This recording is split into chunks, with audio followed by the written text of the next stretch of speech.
Good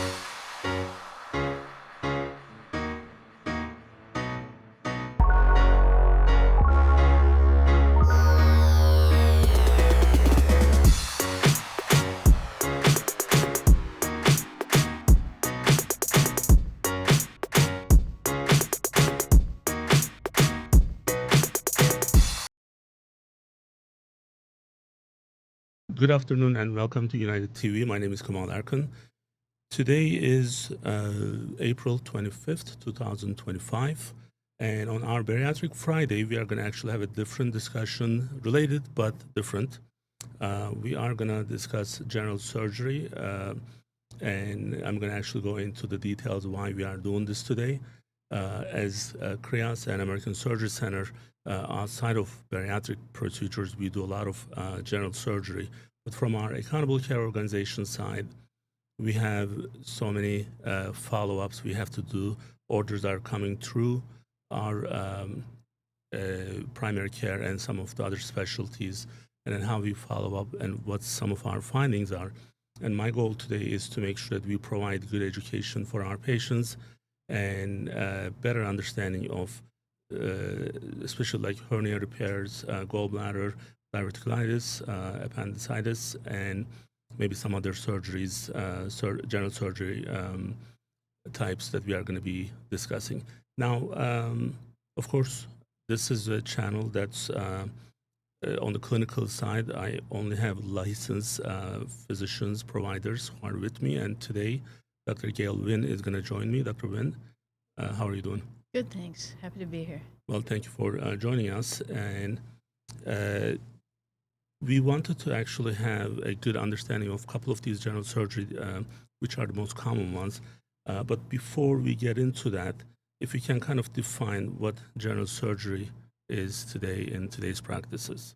Sure. General surgery is basically all the surgeries except for things like GYN surgery and urology. So it's anything inside the abdomen other than kidneys, uterus. And then general surgeons also do things like vascular surgery, minor procedures like lumps and bumps, breast surgery. But in this area here in northern Delaware, because we are a tertiary kind of center, most of the general surgeons are kind of specialized in the abdomen and lumps and bumps, and then there's separate breast surgeons, there's separate vascular surgeons, and then there's also chest surgeons.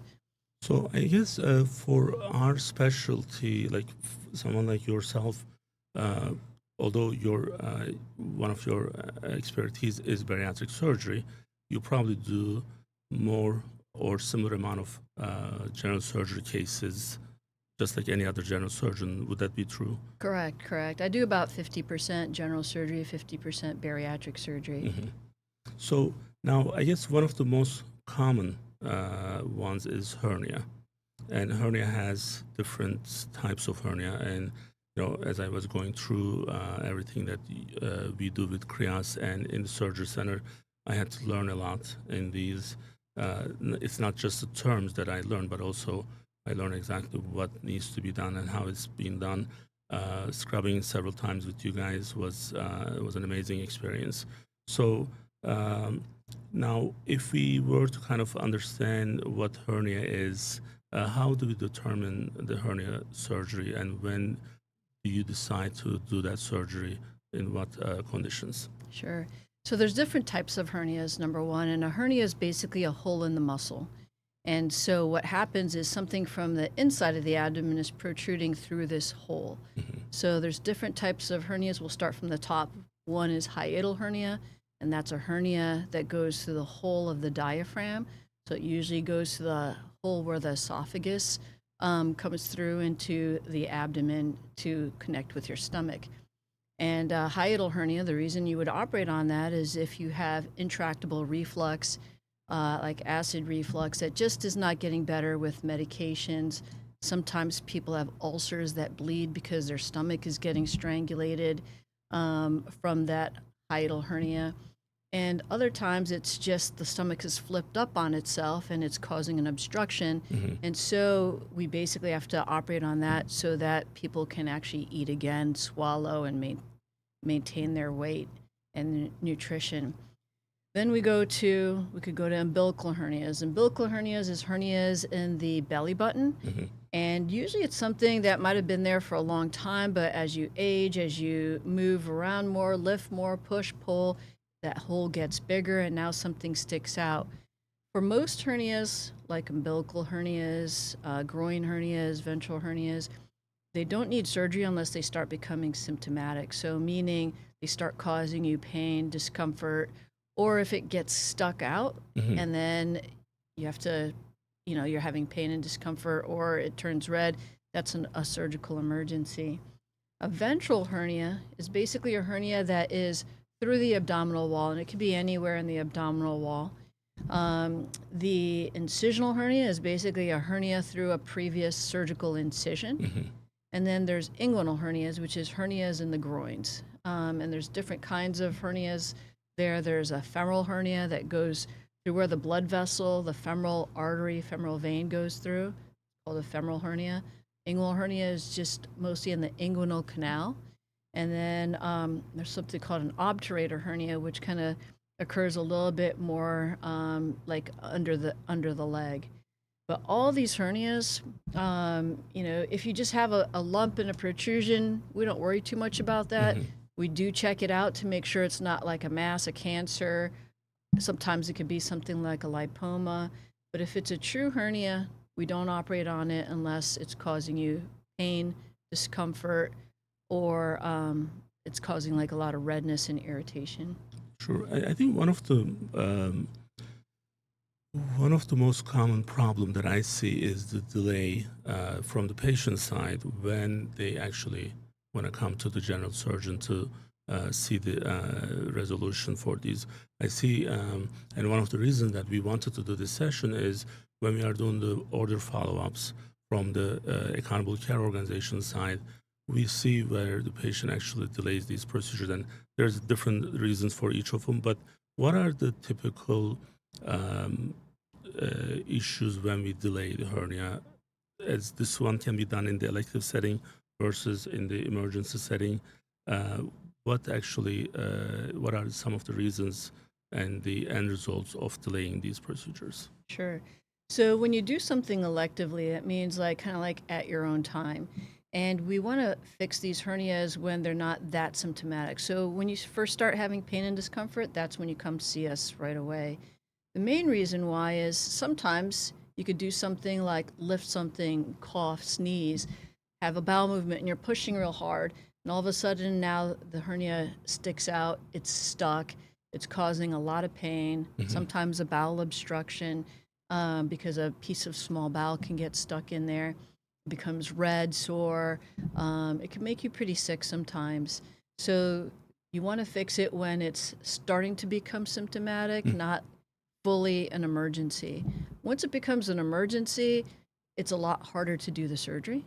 It's more inflamed. The chance of putting a mesh in to fix the hernia properly is much less, so it may require a second surgery in the future. Higher chance of recurrence of the hernia if you can't put a mesh in the first time. And then there's a higher risk of things like you have to take out small bowel or colon or whatever is stuck in there, and a prolonged hospital stay. Most of these hernia surgeries, they can be done outpatient. So you come in, you get it done, you go home 1 to 2 hours after surgery.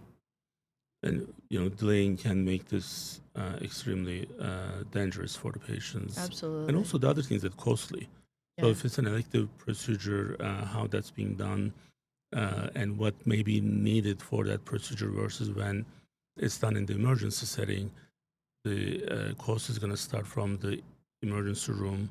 And in some cases, those patients, most likely they need to stay overnight, maybe more than one night. So all that's going to actually increase the cost for something that can be done, let's say like for 1x, now it's going to become 3x. So it will be an extremely costly procedure and painful at the same time. It could also be a bigger surgery too, because when it's done electively, we could do it laparoscopically through small incisions.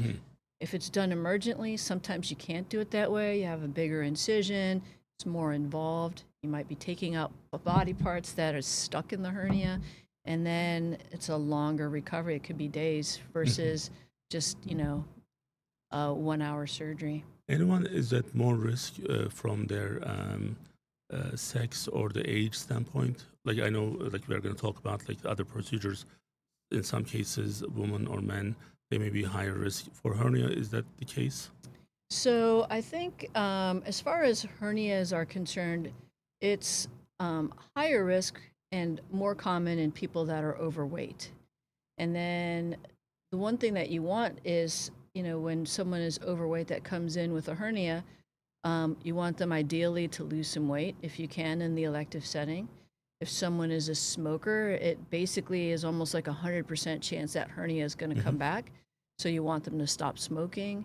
When you're doing things more electively, you could have them start protein right away and optimize their nutrition to help them heal faster and better. As far as is it more common in women versus men, inguinal hernias are more common in men than women. Femoral hernias are more common in older women than men. Paraesophageal hiatal hernias, which are hiatal hernias where the stomach flips up on itself, it's more common in older women than it is in men. I see. Now, we can actually go to the gallbladder. So, gallbladder is one of the procedures that when we used to have our surgeons for emergency group, we came up with two different policies.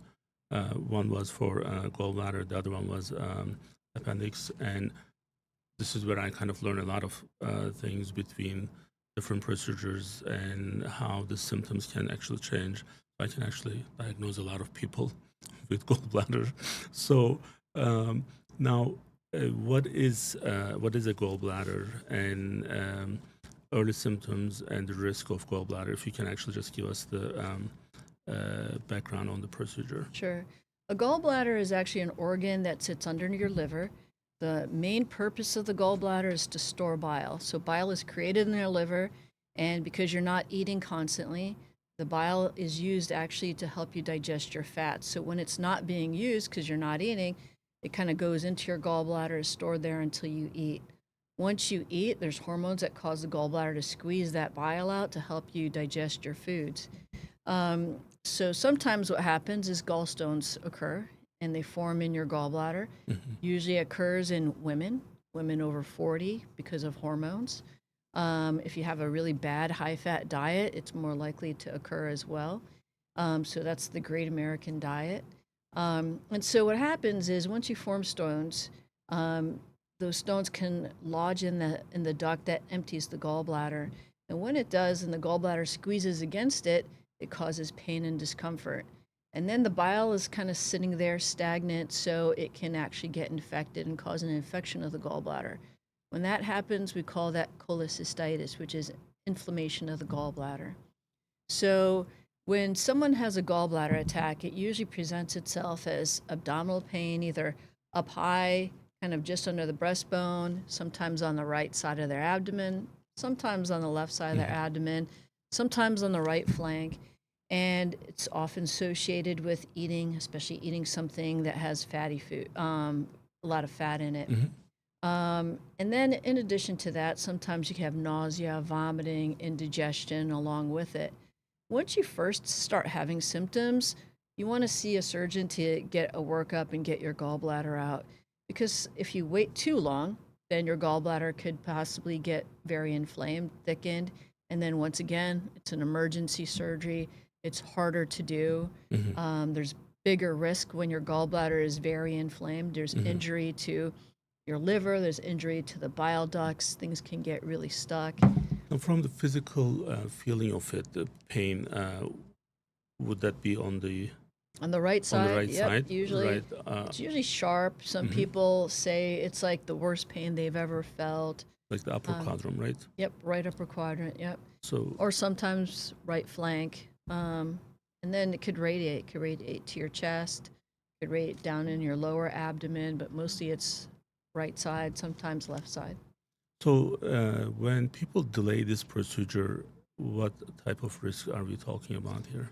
So when you delay your procedure, sometimes the gallstone that's in your gallbladder can go down in your bile duct and block it up, and Hmm. that can make you turn yellow. We call that jaundice. It could cause an infection in the bile duct, which we call cholangitis, which can make you really sick. It could lodge in your pancreatic duct, which could also make you very sick, gives you even worse abdominal pain, and it could give you pancreatitis. And so when you have a bad gallbladder, when you start having the symptoms, even just the first symptom, it's time to get the gallbladder out. So, I guess trying to understand the patient mentality when the surgeon tells me, "Hey, you need to have a surgery." Well, let's say they didn't have this full trust, and then they went to a second general surgeon and they got second opinion, and it's the same decision. Now, do they think this can get better? Because there are a lot of junk information out there on the internet. So it will say, here's your magical food that you need to eat to get rid of the gallbladder or the hernia or the Alzheimer. So, and then we believe those things, by the way. Like, selectively, I may be one of them. So we find solutions to cure those issues on our own. Are there any reasons for patients to believe that this could be fixed on their own by eating XYZ versus doing certain things? There's really no cure for gallstones and gallbladder problems other than getting your gallbladder out. Hmm. I did have patients tell me like they read it on Google that if they drank all this vinegar, it would purge their gallbladder of their gallstones. And they still came back to see me because it didn't work. They were still having pain. And they kind of had really bad reflux because they burned their esophagus from Hmm. all this vinegar water. So there are a lot of misinformation out there that you could purge these gallstones, but it's not like kidney stones. You can't blast them, you can't laser them, you can't pass them. Hmm. You really just have to get your gallbladder out to get it out. And one of I mean, gallbladder is one of the most common Yes. emergency surgery, right? Hmm. So appendix and gallbladder, those two. Now, what I want people to understand is when it's not done in elective settings. Let's say if the gallbladder is identified, diagnosed, and then you give them 2 or 3 weeks, or let's say someone who's diagnosed in end of March, and let's say that person is a teacher and wants to wait until end of May. I can see if it's not severe, I can see them delaying, but still schedule it. Hmm. Versus if it's not done, this is what happens. So many people don't know the hospital settings, but you and I, we know this very well. But we also know something else in the hospital setting where not every time of the day is same in the hospital, right? So, for example, one of the big hospitals in, Christiana Hospital. So if they have 20 ORs available for emergency surgeries or elective surgeries between 7 a.m. and 5 p.m., after 5 p.m., that goes down to 10. And after 11, it goes down to 2 OR. So if you have this surgery, if this emergency at 5 p.m., now you go to the ED. From the time to ED to the time to the OR, it can take, I believe its average is 8 to 9 hours. This is also true for appendix. I mean, you remember It's those actually days, longer than that, right? but It that's can be even longer than that. And again, this becomes like a life-threatening problem at that point. So that's why doing this session and then kind of making this available for those who are delaying. Again, like if there's some scheduling issue, and then if it's not as severe, then you can kind of maybe sit on it a couple of weeks or maybe a month or two. But anything longer than that is going to come back to us as an emergency surgery, which is more painful, more costly, and it's going to take several days out of our schedule versus they can be home a couple hours after the surgery on the same right. day. But even worse than, say, emergency surgery is if you wait like 5 days of inflammation, we're not going to do your surgery. It's going to be so stuck in there, it's going to be so high risk. What we do is actually have the radiologist put a drain in. That drain stays in for like 2, 3 weeks. And then we will schedule you, a month, 8 weeks, sometimes later, to take the gallbladder out at that time. And most people absolutely don't want to drain. But if you wait too long, we have no choice but to put a drain in Right. for safety. Right. So hopefully, our patients who are out there and listening, they can actually maybe follow our directions on this. Now, another common general surgery is diverticulitis.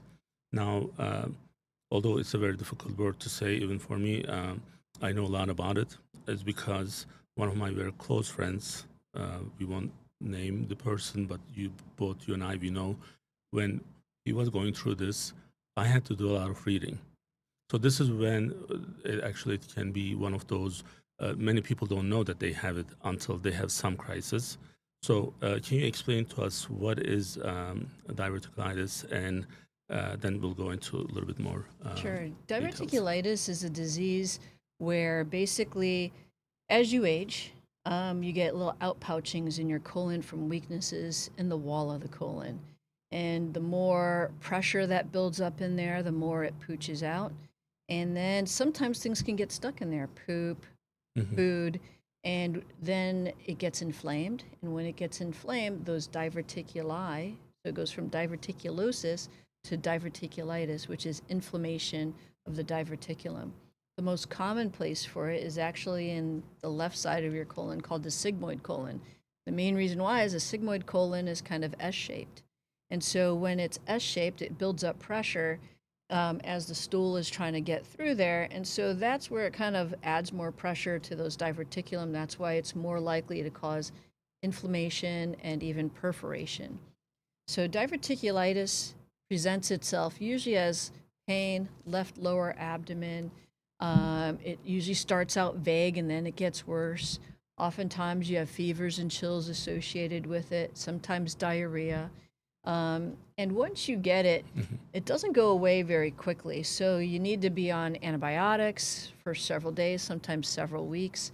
And then once it kind of cools off, then we do a colonoscopy, usually about 6 to 8 weeks later, just to make sure that it truly is diverticulitis and not, say, a colon cancer that caused the inflammation. Sure. We really recommend that once you have diverticulitis and you've had it more than twice, it's time to get that part of your colon out electively to prevent further episodes of that. Because once you have diverticulitis, the chance of you having it again is about 50% or higher. And it has a lot to do with our eating habits too. Absolutely. Low fiber diet, lots of meat and protein basically makes you more constipated, so you have a higher risk of diverticulitis. So, like, in the colon itself, that there are those little pockets, right? So they can get, they can actually pick up food or like whatever is Yeah. processed. So then they can get infected, and that's kind of like the main reason, in simple words. So like, Yes. so remember, I'm the not licensed one in this discussion, but when I was reading this, it was so clear to me why it would be happening. So then, like having a good, flow would definitely be a good way to get rid of or prevent this to happen. And this is why, like maybe some people, they when they look for solutions on the internet, this is a little bit dicey, where you can actually pick up certain eating habits, but it doesn't really actually delay the process. It's just making it more manageable. But it can be so dangerous at the same time, where it can become uh, more like severe, point to a point where this can actually be like a game stopper. So like um, a lot of people are suffering from this, and then they can't Yes. even do their daily functions. Yeah. Like fistula is one of the things that I'm thinking about. The complications is like you don't want anyone to have that, right? Yeah, So no, it can absolutely. become a huge problem. So again, the best thing is when it's diagnosed early on. Uh, we want to make sure that we don't delay. Um, Now, do you have any uh, examples of one of the delayed diverticulitis where it could have been much simpler if it was done in a timely manner? So basically, diverticulitis, there's just like a whole bunch of different spectrums of diverticulitis. There's, uncomplicated diverticulitis, which is usually mild. It gets better with medication. Hmm. Um, and, sometimes it could be occurring once, sometimes it could be once every 10 years. Um, right now, we are treating a patient he's 33 years old. He had, recurrence after recurrence after recurrence, or basically just wasn't getting better with oral antibiotics. Now he has a PICC line that he went home with, and he's getting IV antibiotics until we could cool it down enough to do a colonoscopy Hmm. and then take his colon out later. Um, so there's a whole bunch of different spectrums of diverticulitis. The thing is, if you have pain in your abdomen, you don't want to blow it off, right? You don't want to just say, oh, this will go away. It's just a GI bug, especially if it lasts longer than a day. You want to go see somebody or go to the emergency room because most of these things are diagnosed by CAT scan. Hmm. And I had a patient that, had appendicitis for a week and said he just thought it was just a bug. And then he came in, he had perforated appendicitis, he had an abscess, and he's an older guy, and he's a diabetic. And so the more medical problems you have, the sicker you're going to be when you have some of these problems. Right. So you don't want to wait. You want to just get it done right away. CAT scan, it's really easy, it's painless, it gives you a diagnosis right away so that is this a surgical problem or is this something that we could treat with Hmm. antibiotics? Right. So now s- these like gallbladder, diverticulitis, and even for hernia, uh, do you have certain age kind of ceiling that you wouldn't do any surgery? No. No. Yeah. Okay. So like someone like my mom, 74, like we wouldn't want her to delay if she has like any issues with gallbladder. We definitely want that to be taken care of. Correct, correct. I mean, obviously, we want your health to be adequate enough to withstand general anesthesia. Hmm. So, what we normally do is we assess you, assess your health risks, and then optimize you so that we could offer you surgery. If we don't think that we can offer you surgery because your health risk is so high, then we would try to find another alternative that doesn't require surgery. But most of these are surgical problems. I see. Now, our last general surgery type today is appendicitis. So, this is like, in medicine, a lot of things can be sexist, and I think this is one of those. It hits the men, the younger men mostly.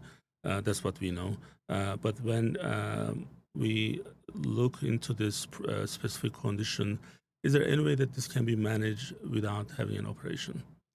So there's a lot of studies that came out, in the last probably like 5 to 10 years saying that you could treat appendicitis with antibiotics. Hmm. But if you ever go to American College of Surgeons meeting, they're going to tell you appendicitis is still a surgical problem, meaning the best and easiest way to take care of it is take the appendix out. Can it be managed with antibiotics? Yes. Not all the time, though. So if you have something like you ruptured your appendix and you're not sick and you kind of walled it off, what we do is we delay surgery by basically putting a drain in, treating you with Hmm. antibiotics, make sure all the infection is gone, then later go on and take the appendix out. If you come into the hospital and you've had like weeks of pain and you have a little bit of inflammation in your appendix, guess what? We should just take your appendix out. There's times where we have managed appendicitis without surgery and with antibiotics because those studies say you can. And what you find is people are in the hospital longer. They bounce back with appendicitis again.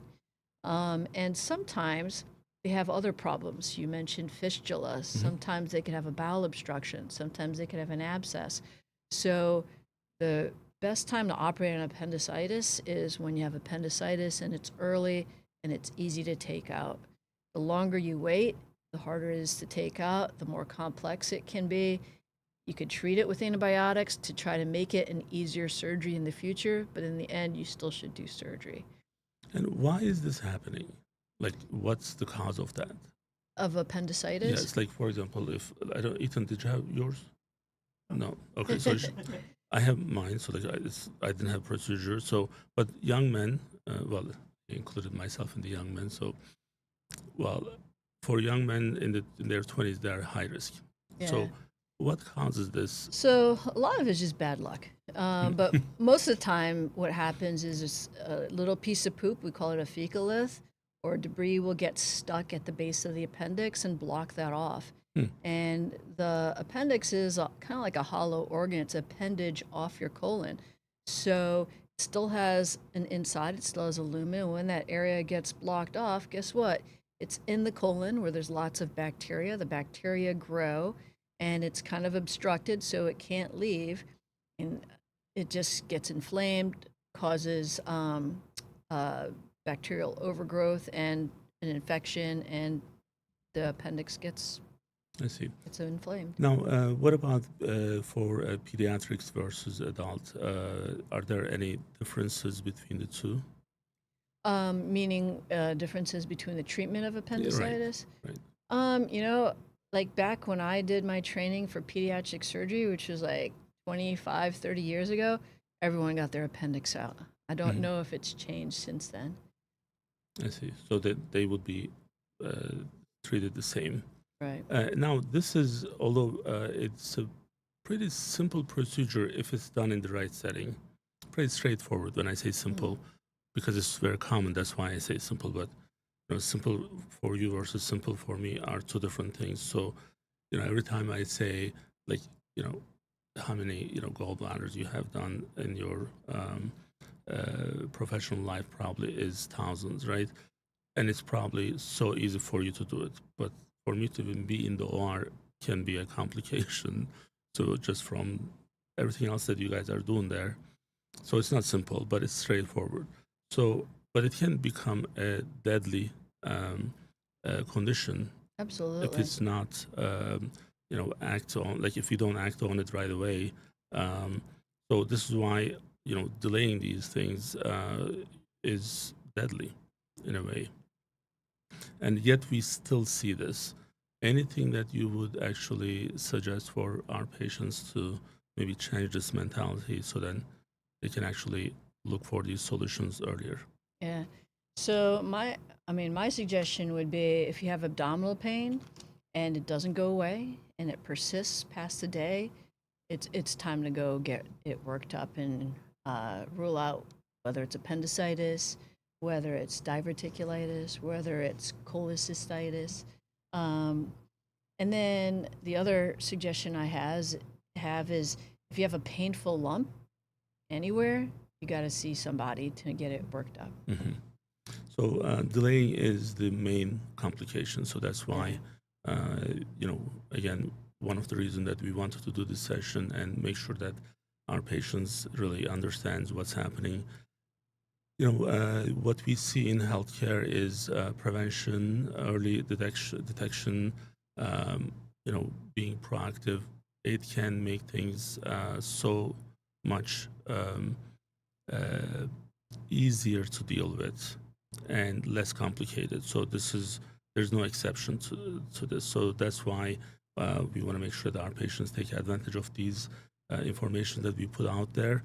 Dr. Wynn, thank you so much for joining me today. Thank you for having me. I know a lot of people are going to benefit from this, understanding risks and real risk of the general surgery and ignoring the symptoms, what can happen. I think we did provide a good knowledge base out there. We are hoping that we would be maybe cover some of the specific topics later on in time. I know we are going to have a colorectal session with Dr. Sachin Vaid one of these days, and then we'll be back with our Bariatric Friday topics next week. Today we have some delay on our schedule. Our 2 p.m. schedule, 2 p.m. session is I just got a message during the session. So it's going to be, most likely it's going to be at 4:30 now instead of 4. So we apologize for that delay, but we will be back with Sarah McBride at 4:30 on Friday. Well, thank you for joining us, and we'll see you soon.